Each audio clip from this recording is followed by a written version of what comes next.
देखिए, भारतीय जनता पार्टी का दामन मैंने थामा या उसने निष्कासित किया, एक बड़ा प्रश्न चिन्ह है। क्योंकि जब हम लोग झारखंड मुक्ति मोर्चा सीएम के सामने जाके, सीएम साहब के साथ जाके उनमें शामिल हुआ, उसके बाद उनके तरफ से अभी शाम को एक निष्कासित लेटर निकला है। खैर, वो विधि प्रकोष्ठ का विषय है। दूसरा, हम लोग एक जनप्रतिनिधि है, नेता है। चाहे किसी भी दल में हम लोग काम करते हैं, इसमें से जैसे सुभाष जी है, कानू जी, ये लोग जेएमएम से करते थे, हम भारतीय जनता पार्टी से काम करते थे। इसके अलावा भी हम लोग की एक जिम्मेदारी होती है, एक नेता की, एक समाज के प्रति उत्तरदायित्व होता है कि हम लोग एक अच्छा प्रतिनिधि का चुनाव करें।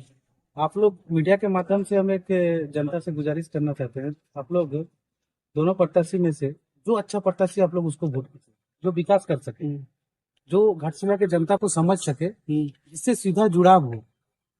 अगर आप इन सब शब्द को जैसे बोला जाएगा ना, लोगों का इशारा सोमेश जी की तरफ होगा। आपको किसी संगठन का नाम भी नहीं लेना होगा।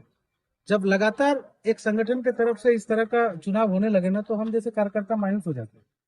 और हम लोग भी कहीं ना कहीं एक युवा वर्ग है जो पढ़ लिख के हम लोग यहाँ तक आए हैं, कहीं ना कहीं जनता के बीच में दुख सुख कर रहे हैं।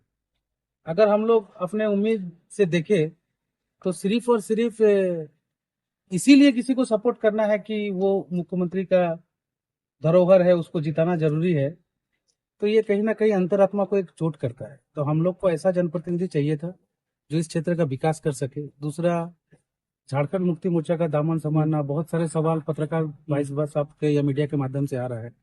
बीजेपी का विचारधारा अलग था, इस दल का विचारधारा अलग था। तो एक मेरे लिए सवाल है, हम लोग को नहीं सोचना चाहिए कि सामने वाला झारखंड मुक्ति मोर्चा कार्यकर्ता हम लोग को कितना समझेगा। अगर हम ही एक कदम बढ़ा के उनको समझने लग जाए ना, तो कोई भी दल को शायद हमको समझने का जरूरत नहीं पड़े। अगर हम ही उनका आचार व्यवहार समझ जाए, तो घर में एडजस्ट करना बहुत बड़ी बात थोड़ी होती है। और एक अच्छा जनप्रतिनिधि मिले घाटशिला को, हम लोग मिलकर विकास कर पाए, जिससे बैठ के हम लोग बात कर पाए। इन्हीं सब छोटे छोटे कारण पे हम लोग झारखंड मुक्ति मोर्चा को इस बार सपोर्ट के लिए उतरे थे। तो अगर बीजेपी में रह के हम सोमेश जी को सपोर्ट करते, तो ये राजनीतिक धर्म के खिलाफ होता। तो उससे अच्छा, जब इस तरह का विषय था, मन में कहीं ना कहीं किंतु परंतु था, तो हमने फिलहाल उस दल को छोड़कर अभी जेएमएम में शामिल होकर मदद करना चाहा। चुनाव के बाद भी जनता के विकास के लिए जो सीएम साहब का हम लोगों ने दूरदर्शिता देखा, इस बार भी झारखंड में एक माइल स्टोन लगभग झारखंड मुक्ति मोर्चा गाड़ेगी।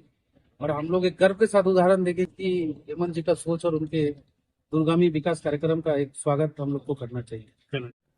स्वागत है हमारे मुख्य पूजा परिवार में।